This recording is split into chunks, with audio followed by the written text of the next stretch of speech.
São quase 100 anos de uma empresa que passou de pai para filho e coleciona histórias realmente incríveis. Olha, nós vamos falar hoje de uma trajetória muito importante, da Lino Lopes Joalheiro, como é conhecido. E aí, tem o Lino Lopes pai e o Lino Lopes filho. Lino Lopes pai saudoso, mas está aqui hoje o Lino Lopes filho para poder registrar essa história, poder contar um pouco daquilo que a gente não sabe. A gente sabe que é uma empresa muito importante, a Lino Lopes em Castro. Bom, antes de mais nada, Lino, uma alegria ter você aqui no Agenda Podcast. Obrigado, Regis. Obrigado a todos aqui, do podcast. E cumprimentar também tua audiência qualificada que você tem, que tu sabe. Já faz tempo que o Lino tá para vir para cá, viu? No nosso podcast aqui. Que bom que deu certo hoje. E, bom, tudo começou com o seu pai. Oficialmente a empresa existe, formalizada desde 1937, mas são quase 100 anos já de Lino Lopes, é isso? A história da joalheria, nossa família começou antes de 37, O pai, aos 17, 18 anos, já estava trabalhando em joalheria em Ponta Grossa, com o mestre dele de ofício, que é o Sérgio Vilela. Isso. Mas o seu pai é daqui de Castro mesmo? Como é que é? Sim. A origem da família? Então, a origem é portuguesa. Meu bisavô chamava-se Lino Antônio Lopes. Certo. E venho de Portugal com mais 2 irmãos. Então, Lino Antônio Lopes, eu sou o terceiro, Lino da família. Nossa, o terceiro Lino? É. Você meu tem pai filho, era Lino. Tem filho também? Meu filho é o Lucas, Se mudou, se quebrou a tradição da família. Falei, deu 3 Linos, E tem uma história interessante o nome. Se eu te contar, dá um podcast inteiro a história, viu? Mas nossa família, então, ela tem origem portuguesa e começou lá. Meu pai nasceu uma data interessante também, Regis, já que aproveitando falar. Ele nasceu em 11 de 11 de 1911. Nossa. Bem significativa a data. Eu lembro o dia que eu estava no colégio, escrevi 9 de 9 de 1999. E você me lembrou isso agora. Realmente são datas que marcam a gente, né? Sim. E na família tem uma questão do 11, Eu nasci no dia 29. 9 mais 2 é 11. Uhum. Meu irmão nasceu no dia 11 de junho. Uhum. Então, meus filhos nasceram no dia 22. Mas são gêmeos. Então, 22 divididos por 2 dá 11. Se quiser buscar coisas, vai achar muita coisa. É o seu número. Você deve ter assistido Stranger Things, né? Não assisti. Tem uma personagem lá que é a Eleven. É 11, é 11 o nome dela, sabe? Você tem que assistir isso aí, Leandro. Pô, já que o 11 faz tanta referência para você. Mas voltando um pouquinho sobre a história do seu pai. Conta um pouquinho desse início, Como é que nasceu a Lino Lopes Joalheiros? Hoje, Lino Lopes Joias e Presentes. Qual que era o nome quando começou? Joalheria Lopes. Joalheria Lopes. Isso. Sempre naquele lugar, no Dr. Jorge, em Castro? Mudou em vários lugares. O pai teve lojas em vários pontos de Castro. Teve vários locais. E interessante, Porque ele também morou 20 anos em São Paulo. Nasceu em Castro, aprendeu ofício em Ponta Grossa, teve um momento de joalheria em Castro e resolveu morar em São Paulo, onde morou 20 anos em São Paulo. E lá ele aperfeiçoou, o trabalho dele lá. Trabalhava no prédio Martinelli, no centro. Tem boas lembranças. Eu me lembro meu pai falando muito de São Paulo, Ele brilhava o olho dele quando falava de São Paulo. A terra dele, muita saudade, E depois de tanto tempo voltou para Castro, conheceu o grande amor da sua vida, que era minha mãe, e constituiu família casou aos 58 anos, minha mãe tinha 28, e eu nasci quando eu devia ter uns 60 anos. Então essa é a história. A gente está mostrando também, quando você vai comentando aí, a gente está mostrando algumas vezes em tela cheia também para quem está assistindo em casa, ou no celular, enfim. Aí o senhor Lino Lopes, é isso? Tá aí, inclusive essa foto é uma celebração ao nascimento do fundador, é isso? E o 11 ali. Então ali está um selo comemorativo, Então se o pai fosse vivo, ele estaria fazendo 100 anos em 2011, e a gente resolveu homenagear ele, porque é merecido, uma pessoa que deu muito exemplo na família, constituiu família tarde, e sempre muito ético, muito sério, muito profissional, e ele ensinou muitas pessoas a trabalharem, Regis. Ele é um homem muito generoso. Compartilhar o conhecimento. Ensinar as pessoas a trabalhar. Aliás, essa é uma tarefa. O empreendedor mesmo, nato, Ele não pode ter medo de ensinar as pessoas, Não, ele tem que compartilhar conhecimento. Era uma marca do seu pai também.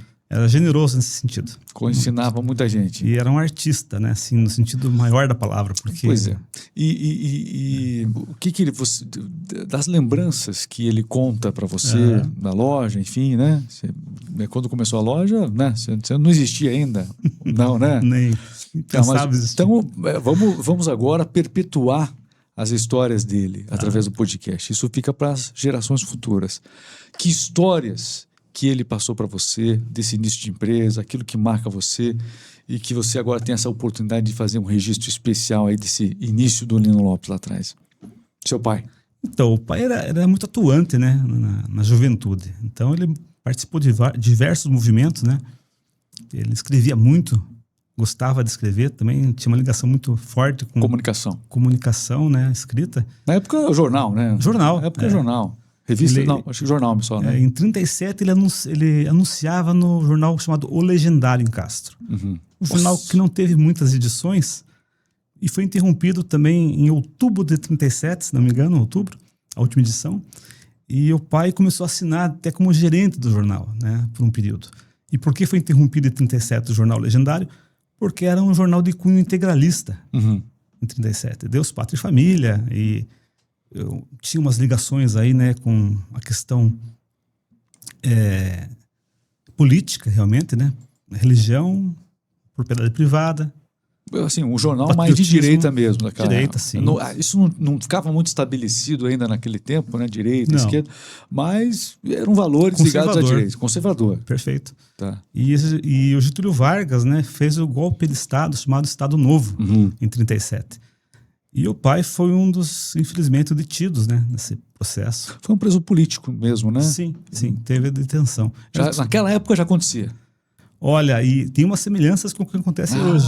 Você tem que contar pra gente isso aí. É o falso golpe, né? É importante a gente compartilhar isso. Falso golpe, e uma simulação de golpe de Estado, né? Getúlio Vargas, que não... para conseguir se perpetuar no poder. Então, a gente, quando olha isso na história do Brasil, né, não é a primeira vez que um governo que assume busca forjar um falso golpe para continuar permanecendo no poder, né? A gente vê isso que aconteceu naquela época e vê isso hoje também, né? Que uma falsa tentativa de golpe do dia 8, não houve nenhuma tentativa de golpe do dia 8 de janeiro. E sobre esse episódio, assim, o que você lembra, assim, o que ficou marcado para você dessas histórias? Eu imagino que foi um momento muito marcante dessas histórias que ele contava. A família, né? Exato. O meu pai quase não falava sobre esse tema, né? Não. Até porque nós éramos crianças pequenas, né? Como eu falei, o pai casou muito tarde. E o pai, por uma questão até assim, de não querer contar essas histórias, que ninguém gosta de contar uma história assim, né? Ninguém gosta de ter um detento, um preso político, algo assim. Hoje até a gente entende um pouco melhor toda essa questão por conta do quadro político que aí se instaurou. Mas há um tempo atrás eu imagino que deve ter sido bastante difícil mesmo essa experiência. Isso. Então o que a gente tem de relato, né? Relato é dos parentes próximos, né? Meus tios, né? Os irmãos do meu pai, minhas tias, irmãos do meu pai, e dos meus primos de primeiro grau. Como o pai casou muito tarde, os primos meus tinham muito mais idade que a gente. E às vezes contavam alguma coisinha assim, olha, teu pai teve problema com um panfleto lá atrás, né? Teve uma... Quanto tempo ele ficou preso, Lino? Olha, Regis, não há como eu precisar isso. Realmente não tenho ideia. Assim, até gostaria, de repente, um familiar nosso está olhando aí, né? E tiver essa informação, porque realmente é algo que se perdeu no tempo, né? É algo importante. Sim. Bom, daí... após isso que nasceu efetivamente o lado empreendedor do seu pai? Como é que foi? Ou já existia joalheria antes disso? Já existia joalheria em 1937, né? Ele anunciava... Isso foi que ano mesmo? Desculpe. 37, 1937. Não, o ano da prisão que aconteceu, política? Foi esse ano, 1937. Poxa. Então, ele... É interessante contextualizar, né? Claro. O rádio entrou no Brasil em 30, a televisão em 50. Então, em Castro, em 1937, ela configurava uma das principais cidades do Paraná. Então, quando aconteceu o golpe de Estado novo do Getúlio Vargas, que, segundo alguns historiadores, foi um dos mais sanguinários nessa história, quando o pai foi detido, né, a família contava assim, que houve uma mobilização assim, por parte da família para tentar até descobrir o paradeiro, né? A dificuldade de comunicação não é como hoje, que a gente pega um celular e olha o mundo, né? Acontecia as coisas, vê online onde é que está o processo, onde é que não está, né? Não tinha nada disso. Não. As pessoas simplesmente podiam desaparecer, né, Regis? Essa é a verdade. Isso apavorava demais. Demais, né? Então, aquilo preocupou muito a família. Houve uma mobilização por parte do meu avô, o pai do meu pai, Venâncio Lopes. E, segundo a família contava, né?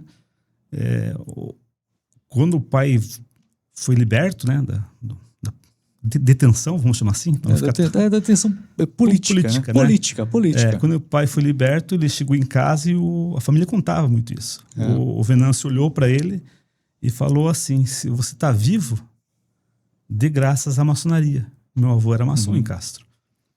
Então, esse é um relato assim que demonstra também que não foi tão fácil, talvez, tirar o pai assim das mãos de um regime, né, ditatorial. E uma época que tudo era muito mais complicado, né? As relações eram mais complexas, né? Porque não havia tanta comunicação. Era uma dificuldade. Mas assim... Foi um episódio que passou, né? Nos mostra que os valores de liberdade, né? Os valores de... Eles sempre vão custar caro, né? Sempre. A gente está lutando sempre. É uma luta que não vai parar. Vai terminar com a eleição, vai terminar... Não, é uma luta que nunca para. O preço da liberdade é eterna vigilância. Acho que é uma boa definição. Sim. Bom, enfim, vamos falando aqui, a joalheria tem atravessado gerações, né? E o seu pai faleceu ali em 2011, que você comentou. Não, né? Desculpe, o pai faleceu em 95. 2011 foi a homenagem que nós fizemos.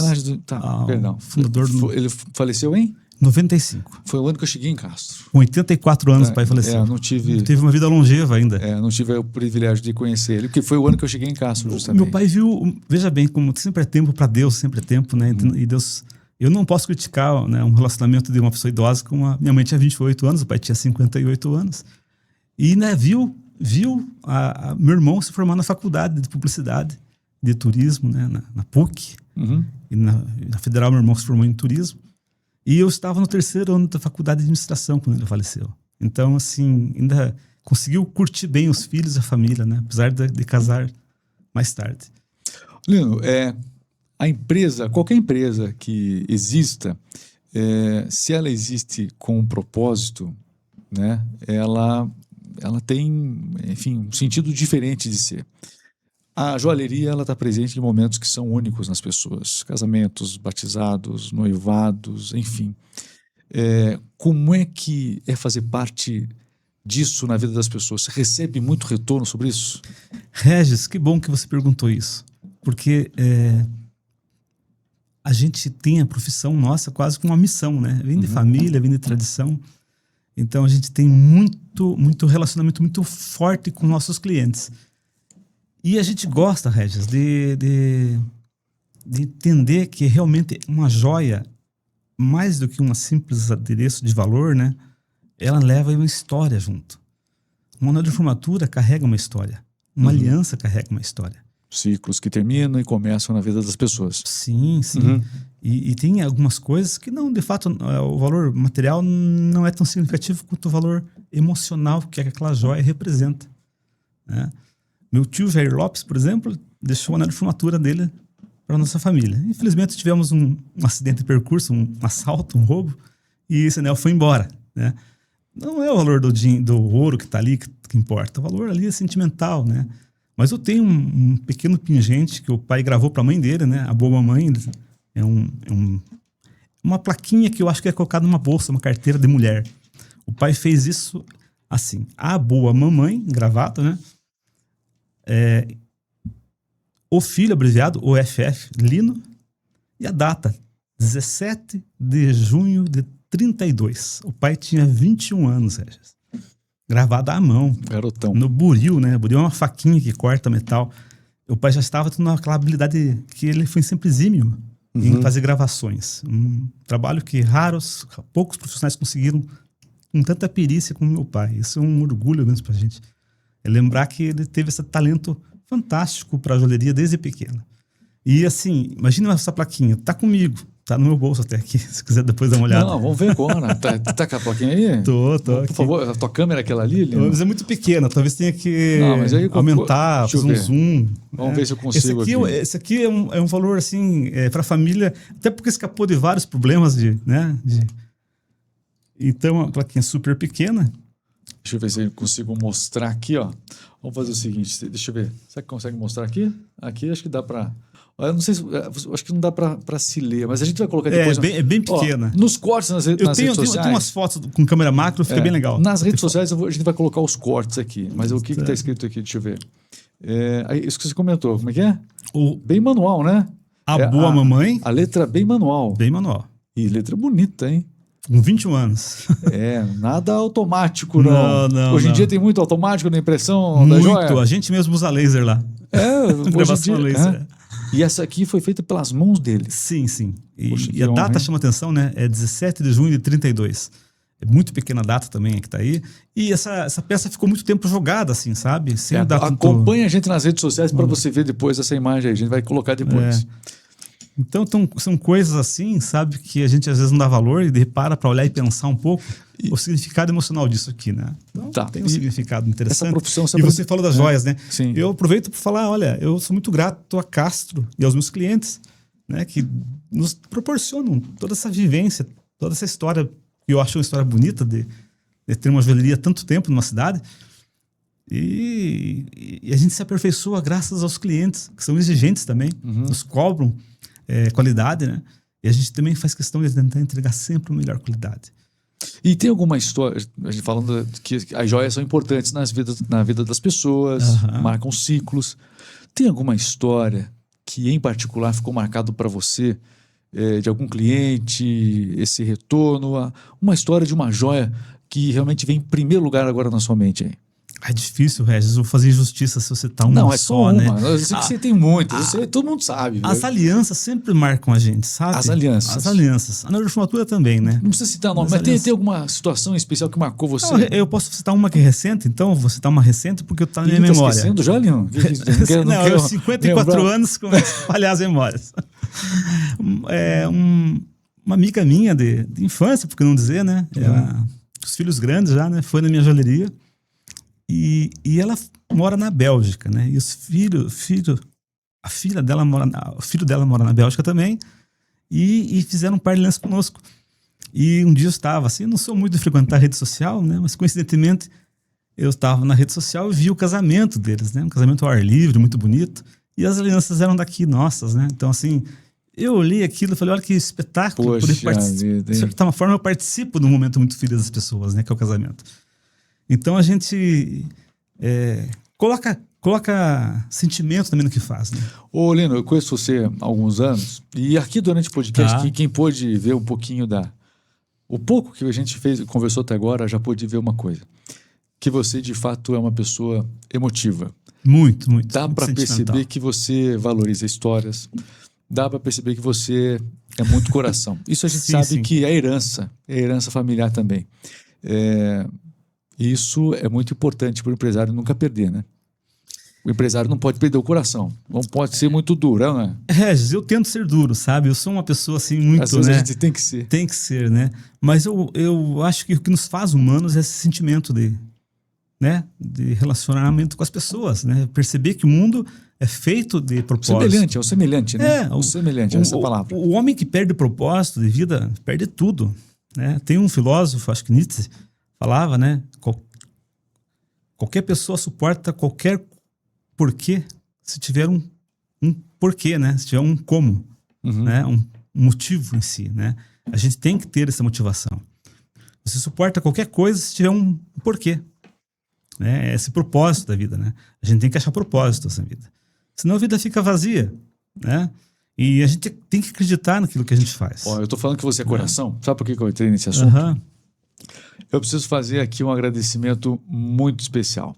Eu tive um acidente em 2001 e eu precisei de sangue, né? Doadores de sangue, né? Então foram 13 dias à beira da morte, 89% de chance de ter óbito a qualquer momento.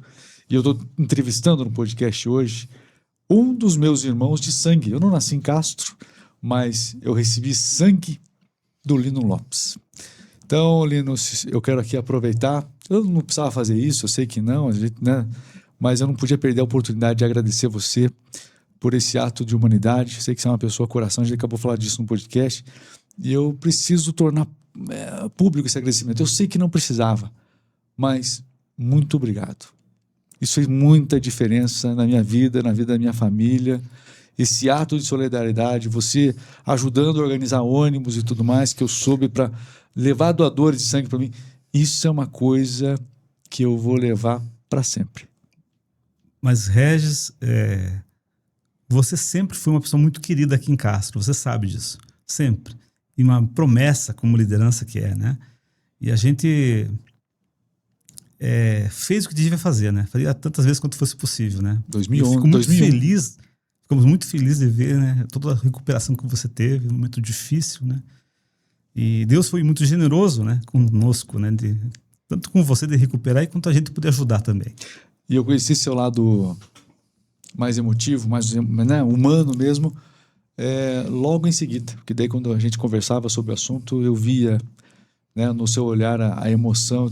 Puxa vida, tá aí alguém que realmente... O teu reconhecimento, né, Regis, legal também, né? Porque muita gente, às vezes, as pessoas veem as coisas como elas entendem, né? Muitas pessoas, às vezes, não reconhecem, não tem um reconhecimento, não tem esse sentimento de agradecer. E você sempre... muito generoso, né? Comigo, principalmente, eu acho que sempre lembra disso e eu fico muito feliz. Lembro. Fico muito feliz de poder ajudar. Tô de pé aqui, tô respirando, tô falando, né? A gente tá aqui trabalhando. Sabe que as grandes almas são quase que eu não estava aqui, quase que eu não estava aqui, por muito pouco. As pessoas que têm uma alma generosa, elas também são agradecidas, né? Então, assim, não é porque estou na tua frente, mas você sabe, você é uma pessoa que ninguém fala uma vírgula a teu respeito, porque você é uma pessoa correta, uma pessoa boa, coração bom também, né? Obrigado, viu, Lino? Imagina. Vamos voltar um pouquinho agora a falar de um outro lado seu. São vários Linos que eu estou conversando hoje aqui. Agora eu quero falar sobre o Lino. Claro, eu falei sobre a história, mas agora eu quero falar sobre o empreendedor, o cara que tem visão de comércio. Você sempre que eu conversei com você também, um visionário nas necessidades que o comércio tem para realmente funcionar. A sua visão vai muito além da sua empresa. O cuidado que você tem não é só com a sua loja ali, com as quatro paredes, enfim. Você está preocupado sempre com aquilo que é o comércio da cidade. Essa visão macro do comércio. Por que você... Como é que é isso? Por que você é assim? Bom, vamos tentar explicar isso, né, Regis? É esse Lino que eu quero saber agora. Eu me formei em administração de empresas. Acho que aí começa uma história de minha ligação, né, com o empresário, com o comércio, com a questão, né, de prosperidade, né?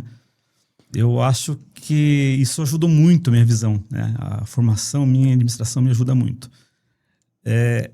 Quando você tem qualquer negócio que você tem, você é também um empreendedor, sabe disso, a gente cuidar do nosso negócio interno até, às vezes, de certa maneira, é mais fácil do que lidar com mudanças externas. E essas mudanças externas vêm de todas as formas, né, Regis? Sim. Vem com o aumento do imposto, vem com leis que, às vezes, né, sufocam o empreendedor. Não tá fácil. Carga tributária enorme. É. Então, quando você me pergunta se eu me preocupo com tudo isso, eu falo assim, ambiente de negócios. E o ambiente de negócios, Regis, é externo também. E muito externo. A segurança pública é um tema que, claro, eu tenho que estar atento. Joalheria, né? Sim. Então, a questão da prosperidade também me incomodava, sabe, Regis? Por que tem países que são tão prósperos? E países como o nosso, que tem um potencial de riqueza enorme, não consegue se desenvolver. Então isso sempre me chamou atenção, me deu essa curiosidade de saber por que tem países que conseguem tão bem fazer com que a distribuição de renda, qualidade de vida, e por que outros não conseguem, tem dificuldade como o nosso. Né? Então a gente vai se perguntando, vai lendo, vai estudando, e vai chegando a algumas conclusões, né? Eu posso dizer, Regis, que a liberdade econômica é fundamental para qualquer prosperidade de um povo. E nós estamos atrás da China na liberdade econômica.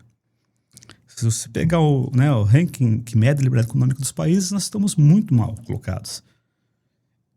Por que eu digo isso? Porque, assim, por mais que às vezes o empresário se esforce, faça, aconteça... Vamos pegar a Venezuela como exemplo de país. Na década de 90, a Venezuela era o país mais próspero. E vejam que políticas públicas equivocadas fazem Então, a gente tem que estar atento ao ambiente externo de negócios, porque o teu sucesso empresarial depende muito de você, sim. Mas para você ter mais sucesso, depende também um pouco da condição, do arranjo econômico que a moeda, né, os valores ali da sociedade conseguem colocar. Então, em resumo, pelo que eu entendi, o empresário ele não deve se enxergar com todos os demais como concorrentes.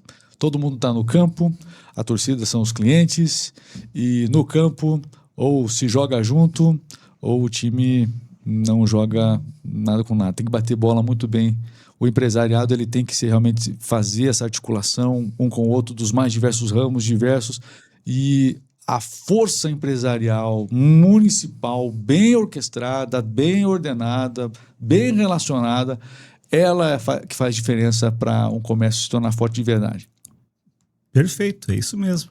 O concorrente hoje não é algo da porta do teu lado, né? Com a internet, isso já há muito tempo deixou de ser. Ao contrário, né? Os teus parceiros estão próximos de você muitas vezes. E agora eu quero falar com o Lino, são vários Linos. Quero falar com o Lino que vai dar dicas agora aqui, porque... Enfim, nós temos a Lino Lopes Joias e Presentes, que é uma loja sensacional, linda, faz parte dos grandes momentos das pessoas, né?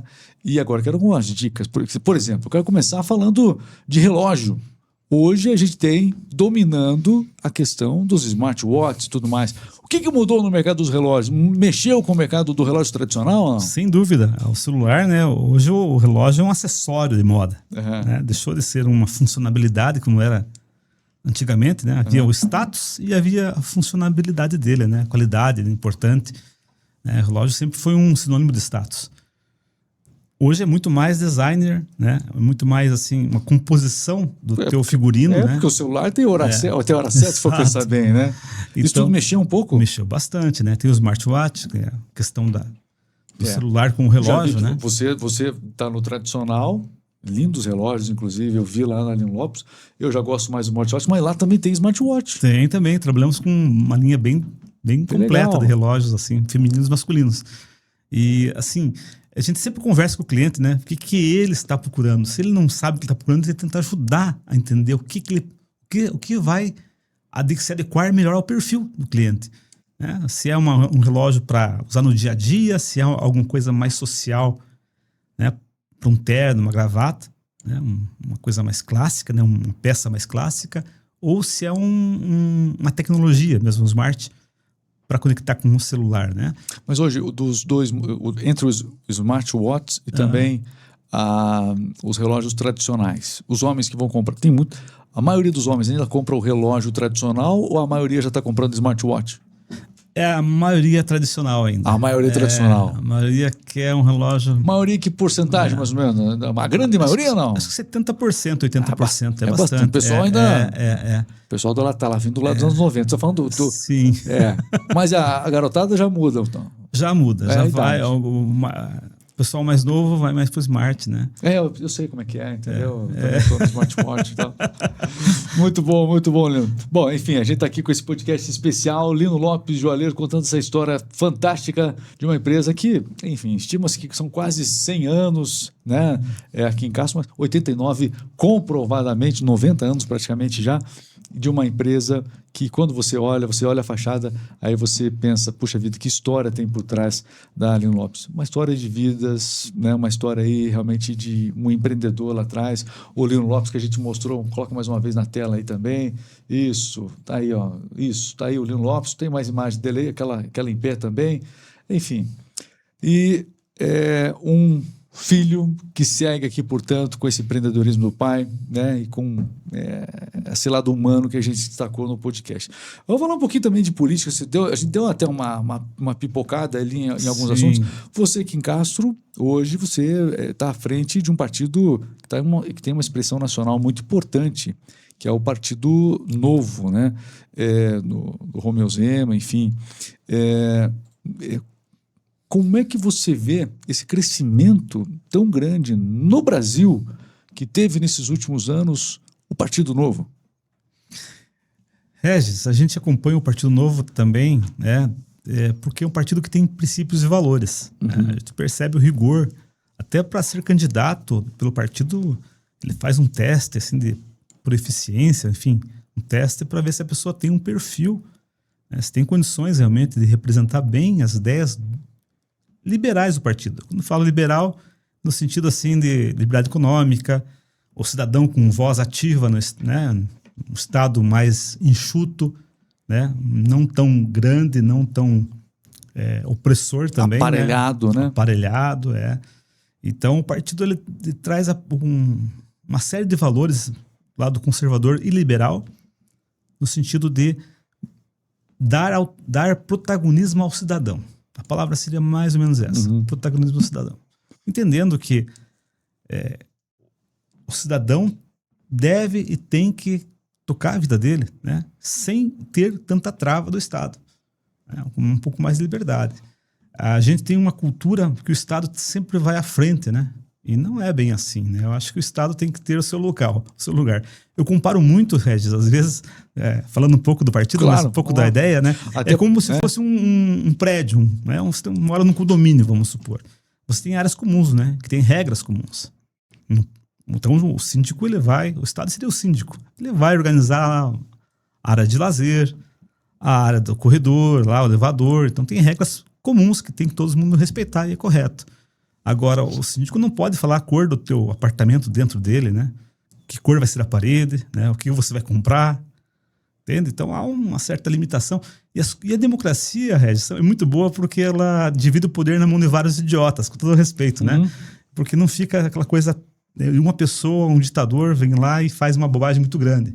Essa é a vantagem da democracia, ela ter os limites de cada pessoa. Eu costumo falar dos limites assim... Nas relações pessoais, todos nós temos limites.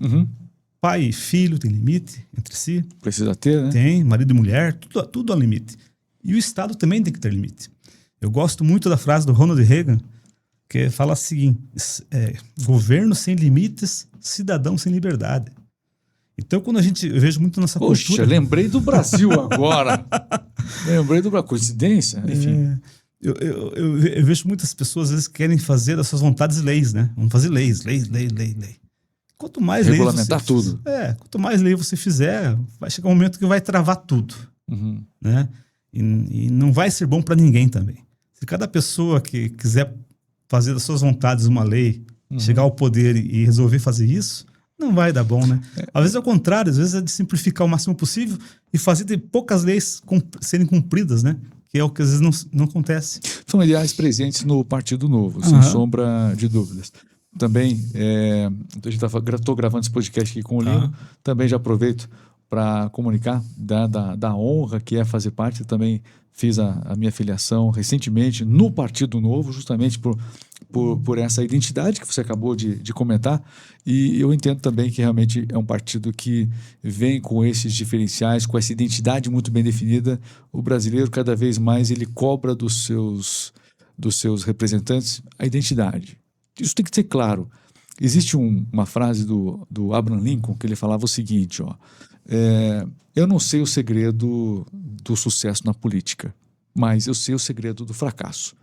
Querer agradar todo mundo ao mesmo tempo. Então, esse negócio, né, e por isso que o Centrão é tão criticado, né, de querer agradar todo mundo, trafegar por todos os lados, isso o eleitor já mudou. Eu percebo o seguinte, eu nasci ali nos anos 77, cresci nos anos 80, e eu ouvia falar muito os professores no colégio que a democracia era uma criança, que a democracia ia amadurecer. Eu penso que a democracia de fato amadureceu. Quando a gente vê essa divisão entre direita e esquerda, entre essas duas figuras antagônicas, essa divisão hoje não é uma divisão de nomes, ela começou com nomes, Lula e Bolsonaro, mas ela está além disso, além dos dois. Sim. Eu percebo que essa questão de conservadorismo, né, e também dos valores de esquerda, eu percebo que as pessoas estão se posicionando hoje em um lado do espectro político. Independente, vai acabar com... Não, vai surgir outro líder de esquerda. Quando Bolsonaro também, outros líderes vão surgir. A política tem sempre quem ocupa esses espaços. Mas eu acho que a gente passou por um amadurecimento da democracia. Se for pensar qual que foi o grande legado do Bolsonaro, na minha opinião, foi levantar essa bandeira dos valores, do conservacionismo, enfim, e ele ajudou no processo de amadurecimento da democracia, porque a democracia não era madura no país. Era um grande faz de conta. Ainda é, mas menos do que antes. Isso, Regis, é verdade. A gente está aprendendo muita coisa. O que falta, talvez, do conservadorismo brasileiro, né, principalmente, é realmente também a gente entender de onde vem as origens do pensamento conservador, né? A literatura, a cultura. Porque realmente, na guerra cultural que tem hoje, nossos filhos às vezes são doutrinados em escolas. Uhum. Né? Por quê? Porque são os formadores de opinião, que são os professores, muitas vezes nem conseguem entender que a política está sendo colocada na USP, em tantas faculdades, né? De maneira que pensadores de direita não são colocados na mesma intensidade que pensadores de esquerda. Nada mal colocar, para conhecimento importante, né? Marx e outros tantos de esquerda, né? Mas também coloque Ludwig von Mises, colocar Hayek, né? Prêmio Nobel de Economia, né? Bastiat, colocar tantos outros. Edmund Burke. Edmund Burke é considerado o pai do pensamento conservador. O inglês, Edmund Burke, escreveu o livro Reflexões sobre a França. Desculpe, Reflexões sobre a Revolução na França. Ele era inglês, um advogado inglês, e trocava cartas com um advogado francês. E dessas trocas de cartas, na época da Revolução Francesa, surgiu o livro Reflexões sobre a Revolução Francesa, né? Uhum. E, assim, é super interessante ler o livro. Então, hoje, as faculdades, de maneira geral, na sua visão, realmente falta nada contra os valores de esquerda que são apresentados, a história da esquerda, mas também se cobra tanto, porque quando acontece o contrário, existe uma cobrança grande da esquerda em relação às faculdades. Não, tem que ser isento, enfim, uma série. Mas do contrário a gente não vê, né? Do contrário a gente acaba percebendo que tem essa... Perfeito, questão, Regis. A USP tem um grupo de marxistas de 1950, né? Nós estamos trabalhando aí com um processo... Quebrar isso não é fácil, não. Né? As ideologias coletivistas, Regis, temos que tomar cuidado, né? O nazismo, uma ideologia coletivista. Hegemonia, né? Étnica. Foi terrível o nazismo. Nós tivemos aí o fascismo. Nós tivemos, né? E, então, há que se cuidar com essas hegemonias culturais, né? Esses totalitarismos. Uhum. A gente tem que caminhar num certo cuidado com isso, né? Há um equilíbrio, né? A gente, como conservador, já não gosta de revolução naturalmente, né? Revolução, essencialmente, pode ser para bem e pode ser para mal. O resultado de uma revolução nem sempre é o melhor para o povo. A história mostra isso, né? Sim, sim. A história mostra isso. Bom, Lino, a gente passou meio geral aí hoje, né? Foi muito bom. Primeiro que o podcast dá a oportunidade de a gente conversar com mais tempo também, né? A gente sempre conversa na correria aí e é muito bom a gente poder ter registro agora de um bate-papo como esse, olho no olho, e assim, já ter essa sua visão, esse aprofundamento, inclusive, que você trouxe aqui sobre essa questão dos valores, da direita, do Partido Novo, qual que você é nosso líder aqui na cidade de Castro. Isso foi um presente bastante grande para quem assistiu esse podcast. Também compartilhar a história do seu pai, acho que muito válido, muito corajoso também, a forma com que você expôs tudo. Só tenho a agradecer a você por esse privilégio da gente poder fazer esse podcast junto aqui. Regis, agradecer a todos vocês aí, né, pela oportunidade de estar aqui, né? Agradeço muito você, Regis, né? E assim também deixar registrado um agradecimento aí aos nossos colaboradores que ao longo da Joalheria Lopes estiveram conosco.